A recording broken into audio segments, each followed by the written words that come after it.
औज़ु बिल्लाहि मिनश्शैतानिर्रजीम बिस्मिल्लाहिर्रहमानिर्रहीम। हमारा जो आज का टॉपिक है वो प्राइवेट कंप्लेंट है। प्राइवेट कंप्लेंट के ज़रिए भी लॉ को मोशन में लाया जा सकता है। लॉ को मोशन में लाने के लिए जो किसी भी अग्रीड पर्सन के पास पहली रेमेडी है वो रजिस्ट्रेशन ऑफ एफआईआर है, जो कि सेक्शन 154 सीआरपीसी के तहत होती है। अगर किसी तरह एसएचओ कंसर्न जो है वो एफआईआर दर्ज करने से रिलक्टेंट है तो फिर अग्रीड पर्सन के पास जो सेकंड रेमेडी है वो 22A 22B सीआरपीसी है। उसके तहत वो फाजिल एक्स ऑफिशियो जस्टिस के पास कंप्लेंट फाइल करेगा और रजिस्ट्रेशन ऑफ एफआईआर की ऑर्डर हासिल करेगा। लेकिन अगर किसी तरह वो रजिस्ट्रेशन ऑफ एफआईआर के ऑर्डर हासिल करने में नाकाम रहता है तो अग्रीड पर्सन के पास जो तीसरी और ऑल टाइम रेमेडी जो है वो प्राइवेट कंप्लेंट की है। हमारा आज का मौजू भी प्राइवेट कंप्लेंट है।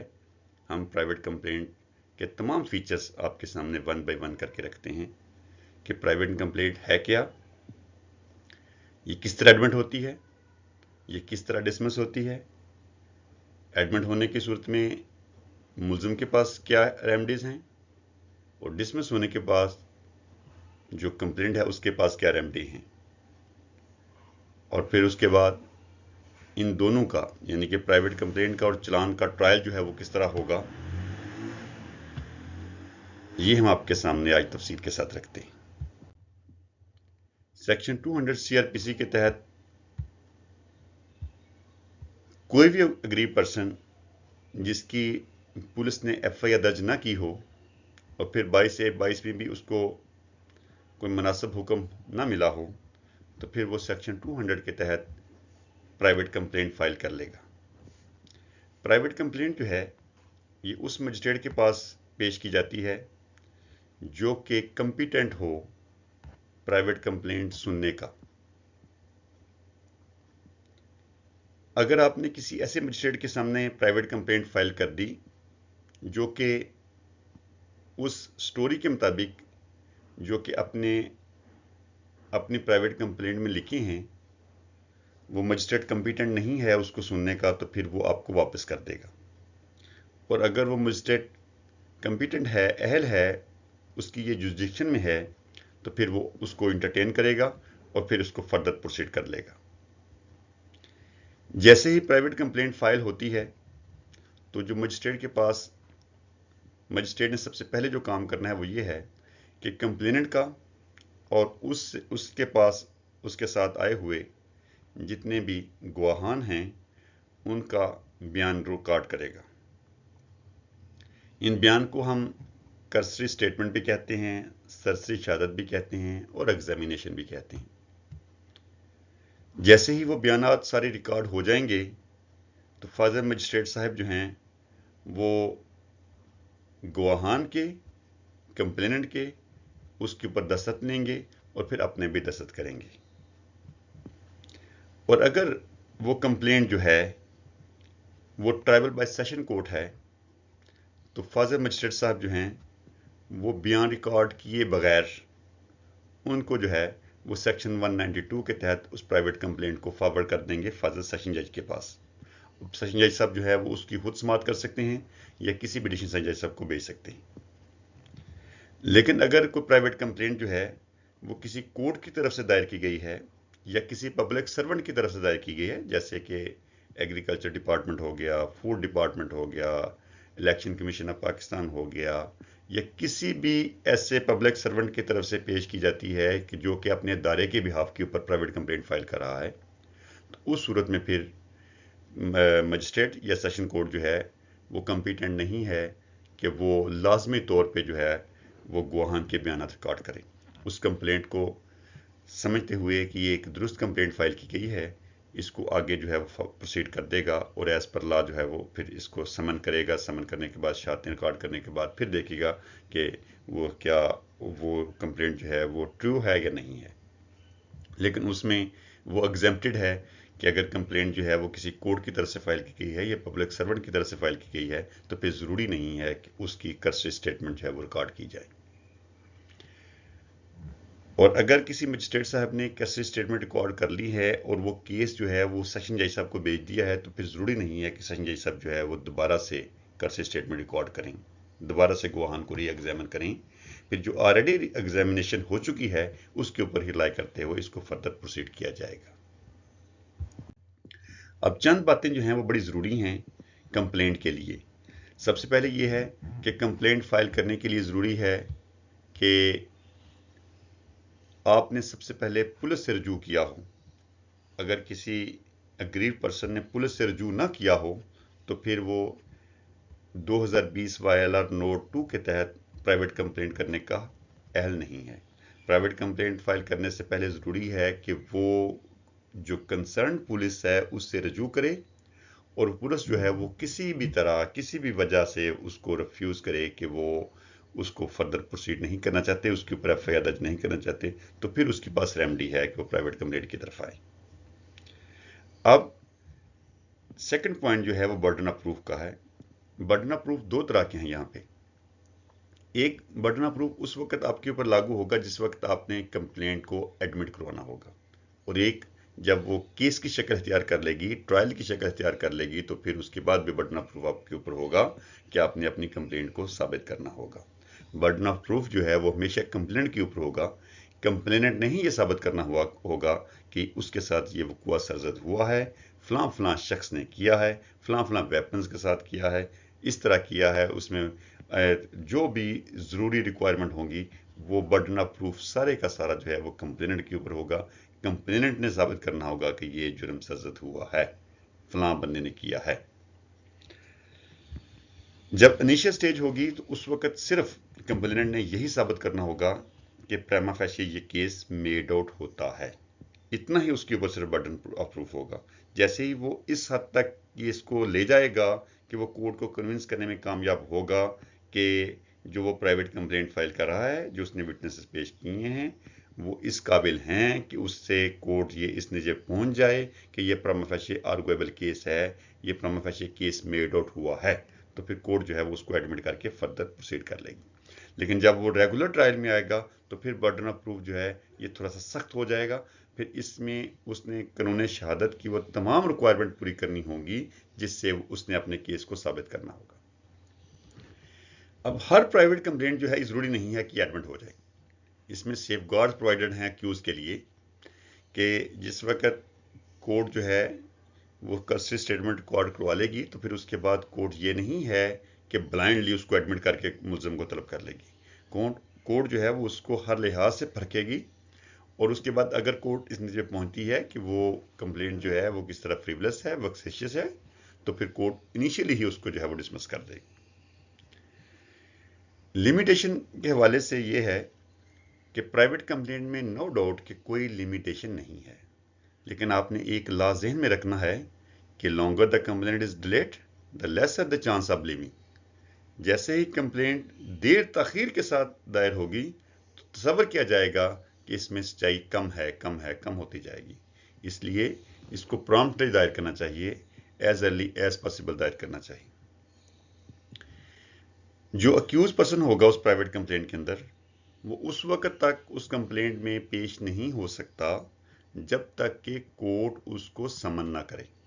जब प्राइवेट कंप्लेंट एडमिट होगी तो फिर उसके बाद कोर्ट उसको समन करेगी। प्राइवेट कंप्लेंट एडमिट होने से पहले अक्यूज जो है वो उसमें पार्टिसिपेट नहीं कर सकता कि वो ये कहे जी कि मैं इनिशियली ही बहस करके जो है इसको खारिज करा दूंगा, ऐसा नहीं है।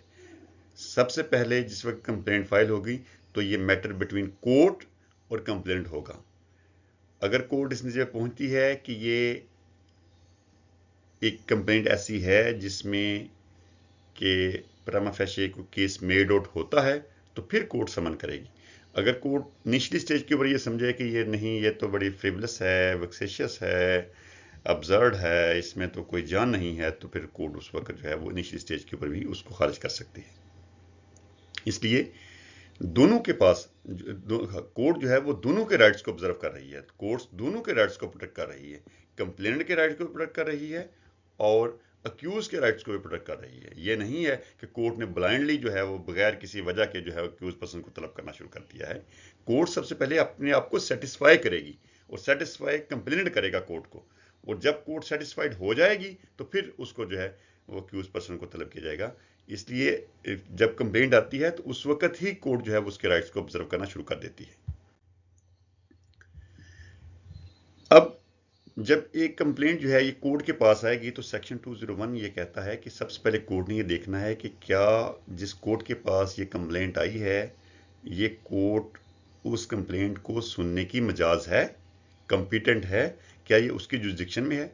अगर वो कंप्लेंट जो है वो उस कोर्ट की जुरिसडिक्शन में ना हो तो फिर वो कोर्ट जो उसके ऊपर इंडोर्समेंट करके उसके ऊपर एक तहरीर लिख के कि फलां वजह से मैं इसको कंप्लेंट को सुनने के काबिल नहीं हूं या मैं सुनने के अहल नहीं हूं या ये कंप्लेंट जो है ये फलां मजिस्ट्रेट के पास कॉम्पिटेंट है, मेरे पास कॉम्पिटेंट नहीं है, तो इस इंडोर्समेंट के साथ उसको रिटर्न कर देगा। फिर वो कंप्लेंट जो है वो प्रॉपर कोर्ट में जाके इसको जो है कंप्लेंट को फाइल करेगा। अब इनिशियली जब कोर्ट ने ये समझा कि ये कंप्लेंट जो है ये सही जगह के ऊपर दायर नहीं हुई तो फिर कोर्ट किसी भी तरह जो है वो कंप्लेंट को एग्जामिन नहीं करेगी, उसकी कर्सिव स्टेटमेंट रिकॉर्ड नहीं करेगी। उसके लिए कोर्ट को कोई ज़रूरत नहीं है कि उसका कर्सिव स्टेटमेंट रिकॉर्ड करे। कोर्ट सबसे पहले ये देखेगी कि क्या ये कंप्लेंट जहां फाइल की गई है ये जगह प्रॉपर है कि नहीं है। अब जब कर्सिव स्टेटमेंट रिकॉर्ड हो जाती है तो फिर उसके बाद कोर्ट क्या करेगी कि या तो वो उस सारे मैटर की इंक्वायरी खुद से कर सकती है कि क्या ये जो सब्सटेंस मेरे पास आया है, ये जो स्टोरी मेरे पास आई है, क्या ये सही है या नहीं, इसकी इंक्वायरी कोर्ट खुद से कर सकती है। अगर वो खुद से कोर्ट ना करना चाहे तो फिर वो किसी भी पुलिस अफसर को भेज देगी कि वो इसकी इंक्वायरी इन्वेस्टिगेशन करके उसकी रिपोर्ट मुझे पेश करे। या कोर्ट किसी भी शख्स के पास भेज सकती है जो कि पुलिस अफसर भी ना हो और कोर्ट ये कहे कि इसकी इंक्वायरी करके इसकी रिपोर्ट मुझे पेश की जाए। या कोर्ट जो है वो जज सब पीस के पास भेज सकती है कि वो इसकी इंक्वायरी करे और इंक्वायरी की रिपोर्ट जो है वो मुझे पेश की जाए।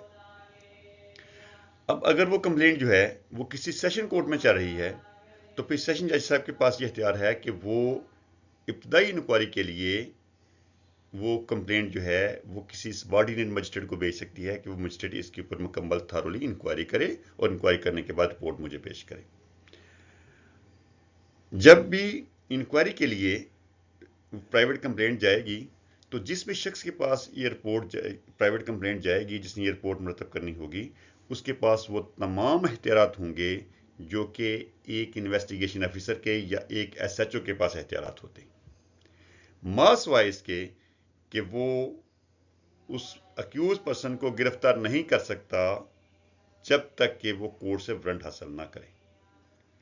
अलावा जी वो शख्स, वो पुलिस अफसर या जैसा पीस जो है वो विटनेसेस के ऑन ओथ बयान भी रिकॉर्ड कर सकता है।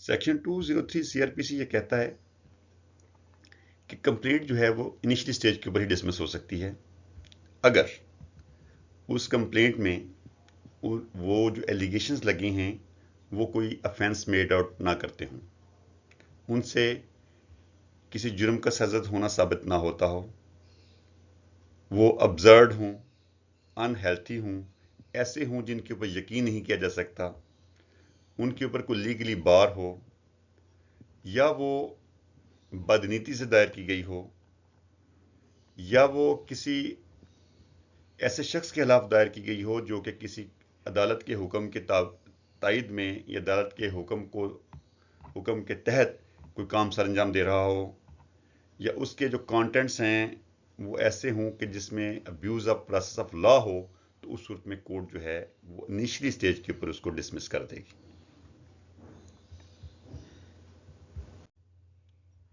अब जो डिसमिसल ऑफ कंप्लेंट है वो किसी भी तरह क्विटल नहीं है। 2018 PCRG पेज 771 ये कहता है कि जो डिसमिसल ऑफ कंप्लेंट है वो मैक्सिमम डिस्चार्ज की तारीफ में आ सकती है, इससे ज़्यादा नहीं, कि किसी भी तरह वो क्विटल की डेफिनेशन में नहीं आ सकती। और अगर आपकी कंप्लेंट जो है वो ड्यू टू नॉन प्रोसिक्यूशन या non submission of services charges जो है वो डिसमिस हो गई है तो फिर सेकंड कंप्लेंट फाइल करने में कोई बार नहीं है। इसके लिए जो दो केस ला हैं वो 2018 MLD पेज 26 और 2019 PCRG पेज 665 हैं। अब अगर किसी की कंप्लेंट जो है वो जो हमने वो तमाम सूरत हाल आपके सामने रखी थी, जिन वजूहात की बिना पे डिसमिस हो सकती है उनमें से कोई एक सूरत हाल पैदा होती है और फिर भी कंप्लेंट जो है वो उससे एग्री नहीं है, तो फिर वो उस ऑर्डर के खिलाफ जो है वो रिवीजन फाइल करेगा एपलेट कोर्ट में। अगर तो कंप्लेंट जो है वो मजिस्ट्रेट ने खारिज की है तो वो सेशन कोर्ट में जाएगा, और अगर कंप्लेंट जो है वो सेशन जज साहब ने खारिज की है तो फिर वो हाई कोर्ट में जाएगा। और फिर उसके तहत जो है वो जो रिवीजनल कोर्ट है वो उसके पास वो तमाम इख्तियारात हैं कि वो असर-ए-नौ उसका जायज़ा ले। अगर वो समझती है कि वो ऑर्डर दुरुस्त पास हुआ है तो ज़ाहिर है उसकी रिवीजन खारिज हो जाएगी, और अगर कोर्ट ये समझती है कि नहीं वो कंप्लेंट जो है वो सही तरह से खारिज नहीं हुई, उसमें कोई जान थी या उसमें ऐसा कुछ सब्सटेंस था कि जिसका एक रेगुलर ट्रायल होना ज़रूरी है, तो फिर उसकी रिवीजन मंजूर करके दोबारा उसको कोर्ट ऑर्डर कर देगी मातहत कोर्ट को कि अक्यूज को तलब करके एज पर लॉ प्रोसीड किया जाए। अब जो सेक्शन 204 है वो ये कहता है कि जब कोर्ट जो है वो किसी कंप्लेंट को एडमिट कर लेगी तो फिर वो मुल्ज़मान को तलब करेगी। सबसे पहले उनको समन भेजे जाएंगे, अगर वो पेश नहीं होते तो फिर उनको वारंट भेजे जाएंगे। वारंट की भी दो किस्में हैं, एक बेलेबल है, एक नॉन बेलेबल है। पहले कोर्ट जो है वो बेलेबल भेजेगी, फिर नॉन बेलेबल भेजेगी, और हर हाल में उनकी जो अटेंडेंस है वो सिक्योर करेगी, और फिर उसके बाद एक रेगुलर ट्रायल होगा। अब जब अक्यूज समन हो जाएंगे तो फिर उसके बाद जो चलान का ट्रायल है और जो प्राइवेट कंप्लेंट का ट्रायल है वो एक ही तरह का हो जाता है, उनमें कोई फ़र्क नहीं रहता। फिर उसके बाद जो है वो प्राइवेट कंप्लेंट केस बन जाता है, वो एक ट्रायल बन जाता है। बहुत शुक्रिया। अल्लाह ताला आपका हामी नासिर हो।